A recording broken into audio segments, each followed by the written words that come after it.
Nagtatalo pa sila paano bubuhat. Nagtatalo sila tayo eh.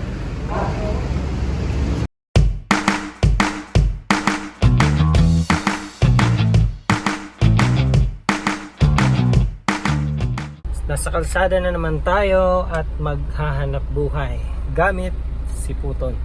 Bali, babiyahe ulit tayo kay Lalamove at nakakuha na ako ng booking. Yan siya guys. Bali, ang pipick upin daw namin is ano yun? Oven. So, kasya yun dito. Kasyang kasya. May magbubuhat naman daw kaya okay lang. Hindi talaga ako kumukuha ng ano, may buhat. So, bali 2,000 kg aluminum yung binok nila. Kinuha ko pa din kasi kasya naman dito 'yon. Kaya yun, papunta na kami sa pick up location. 21 minutes papunta doon. Medyo malaylay ng konti. Walang yan, basta may makuha ang booking.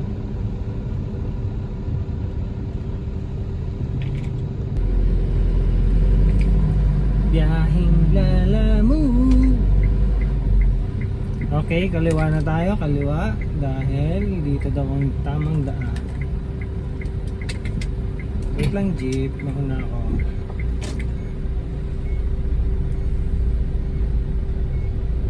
Basta safe tayo.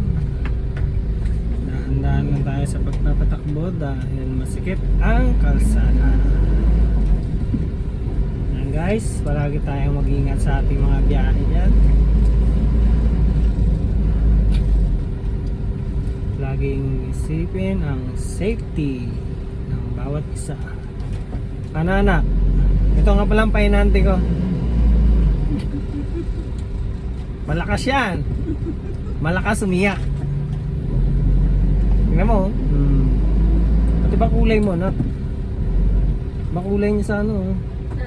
Itim, no? Hindi, nangingintab siya.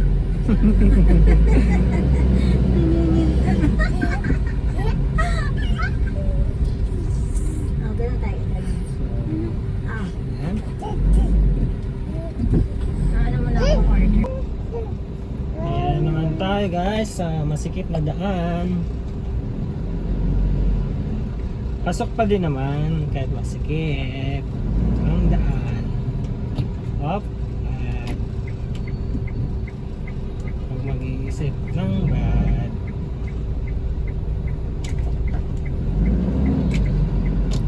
Dito tayo sa may tulay.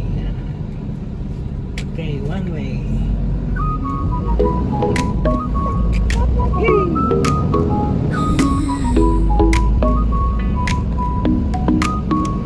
어느 날 그대와 함께한 시간들 햇살 속에 반짝이는 그대의 미소 눈을 감아도 떠오르는 그 순간 우리의 발자국은 영원히 남아 달콤한 추억 그대와 나 시간이 멈춘 듯한 그날들 그리움 속에 피어나는 사랑 우리의 마음속에 영원히 남아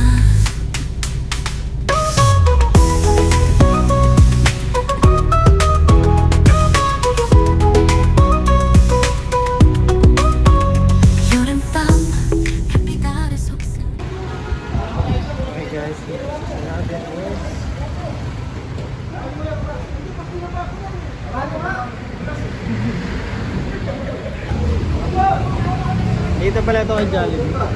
Ayun, nagtatalo pa sila paano bubuhat. Nagtatalo sila tayo eh.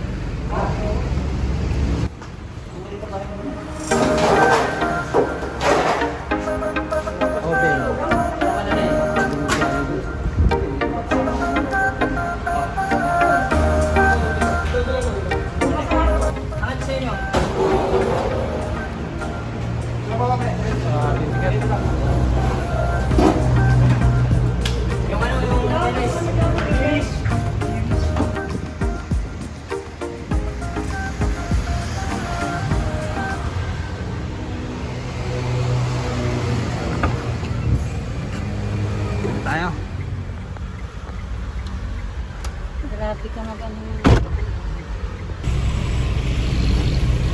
So guys, yun na nga, na-pick up na namin ang aming first booking.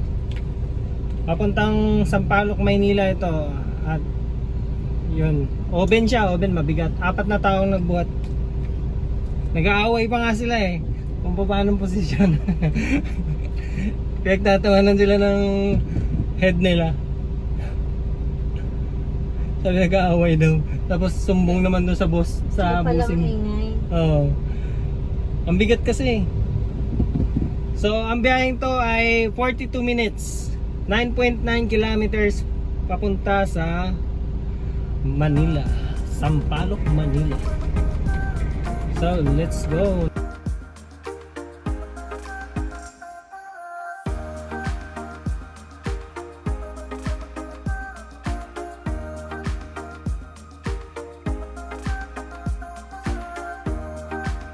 Ayan sila. Ang layo. Wait lang. Sige po. May nagsisinyas na po sa akin.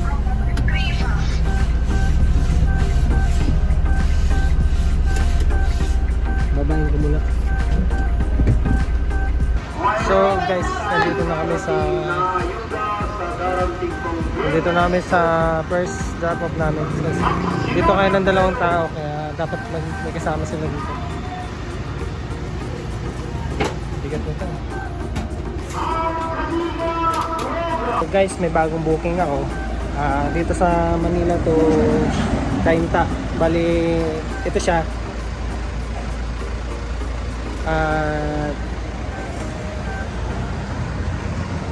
Ibababa lang ito kasi hindi pa maibaba dahil walang magbubuhat. So, hintay pa ako ng tao.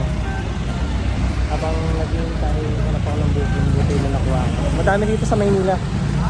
Kaya maganda din pala bumiyahe dito. So guys, ito na tayo. May second booking na ako. Kaya sinabi ko kayo na nakakuha ako ng booking agad. Madaming booking dito sa Maynila. Bali, kwento ko lang yung first booking namin.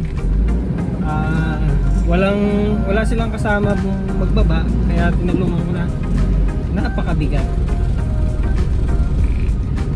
Kailangan ng tulungan kasi may second booking na ako. At hindi natin pwede paghintay ng ating customers kasi baka ma-cancel. Naku po. Sayang naman. Pauwi din naman to sa amin. Ito, papunta na kami doon. At 11 minutes nandun na kami sa second pickup namin. Let's go. Let's go. Okay, dahan-dahan tayo dito kasi masikip na naman ang pinapasukan natin. Madami naglalakad, daming mga nakapark sa gilid, at may nakakasalubong pa. So, dahan-dahan lang tayo. Ayan.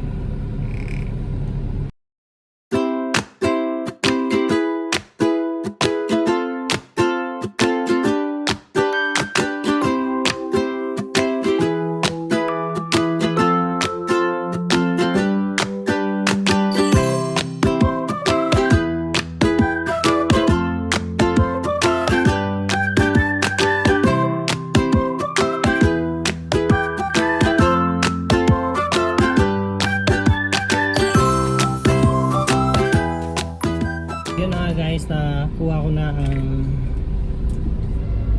second booking namin. Bali, na-pick up ko na siya. Mabilisan dito kasi ang daming sasakyan. Hindi na nga nagsalita si kuya eh. Kaya tanong ko nga kung saan yung bayad. Hindi siya nagsalita. Mamaya iuwi ko to. Hindi siya nagsalita. Kaya mong tawagan yung ano. May baka hindi sa kanya yan, baka inutusan lang ba yan. Tingin ko dyan ano yan. Pinalalamove lang yan. Order Pinalalamove yan. lang yun. Guys, nandito na kami sa drop-off location na second booking namin, Cainta. So, inabutan na kami ng ulan. Ayan. Bababa mo na ako, bubuksan ko. Naghihintay kami ng magbubuhat. Kasi akala niya ako magbubuhat. Hindi ako magbubuhat kasi wala naman siya nilagay na buhat. Hindi siya magbabayad. So, ito natin. Pahiga!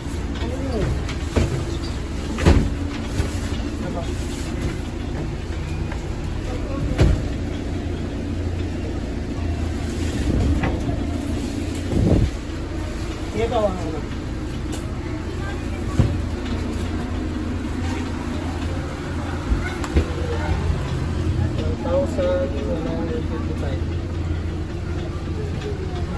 Ginabi na kami. Pauwi na sana kami, kaya lang nakakuha ko ng booking Cainta to Pasig. Pipick upin na namin 18 minutes lang, 4.5 kilometers galing dito. So let's go, pick up na.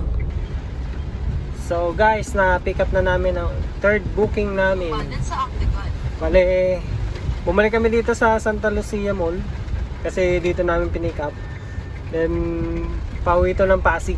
Nagka-Pasig lang din sila. Ayun na nga, inabot na kami ng malakas na ulan. Yan, kaya dahan-dahan lang tayo. Pagkaraan ng 300 metro, kumanan sa Amang Rodriguez Avenue. Sige. Pagkaraan ng Guys, ang lakas ng ulan. kumanan sa M. Pasco Avenue. Sige tayo, mauna. Lakas ng ulan. Amen.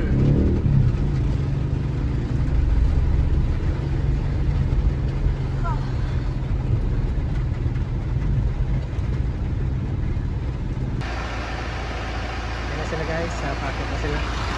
So, ito na yung last drop-off namin. Yan, pagkakyan sila.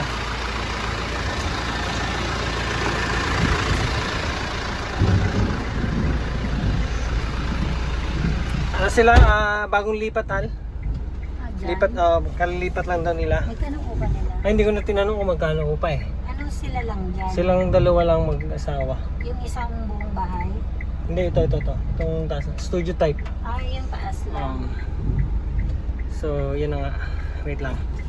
May kwento ko lang na yung last booking namin is kinancel ni customer yon. Bale, akala niya kasi hindi kakasya yung papadala niya dito sa amin. Kaya kinancel niya. Akala niya maliit si Puton. Tapos, nung dumating na kami, saka siya nag-decide na sige, tuloy niya na lang daw yung pag-book sa amin. So, hindi niya na nadaan kay Lalo Move. Ang kinalabasan nito is walang commission si Lalo Move sa last booking ko. At yun ang kagandahan pag may ganong customer tayo. Kasi buo nating makukuha ang kanilang bayad. At yun, naihatid na namin. Okay naman. Tinulungan ko ng magbaba kasi kawawa naman, wala siyang katulong. At binigay niya tayo ng 1.5. So malapit lang naman sila sa Santa Lucia Mall. Okay na yun, 1.5. Malaki na yan. So pauwi na kami. At biyahe na ulit. Ginabi na. So guys, nakauwi na kami ng bahay. Bali, simula kami ng 1 PM. Natapos kami ng 7 PM. Nakatatlong booking kami. At kumita kami ng 4,000. So yung last booking namin, walang commission doon sila Lalo dahil kinancel ni customer. Wala akong sinabi doon ha. Hindi, siya mismo nag-cancel nun. Kasi duda siya na baka hindi daw magkasya yung papadala niya sa amin. Kaya nung dumating kami, kumasya. Kaya yun, tinuloy niya na. Kaya sabi ko, tutulungan ko na siya magbuhat. Kaya dinagdagan niya ako. Ginawa niya ang 1.5. At yun na nga. Uwi lang namin. At thank you Lord kasi safe kami na nakauwi sa aming bahay. At, o nga pala, pag hindi ako bumabiyahe guys, busy ako sa pag-aayos nito ng aming paninda. So, kung sino man ang gustong bumili nito, Sugar Dolls, mga perfume ni Sugar Dolls, ito, bali, madami yan. Yan. Kung sinong gustong bumili, ay ilalagay ko ang Facebook namin dito. Chat nyo lang kami sa mga gustong bumili. Blah blah. Sa mga gustong bumili. Lalo na ngayon magpapasko. Maganda siya pang gift. Yan. Perfume, Sugar Dolls. Mabango pa sa mabango yan.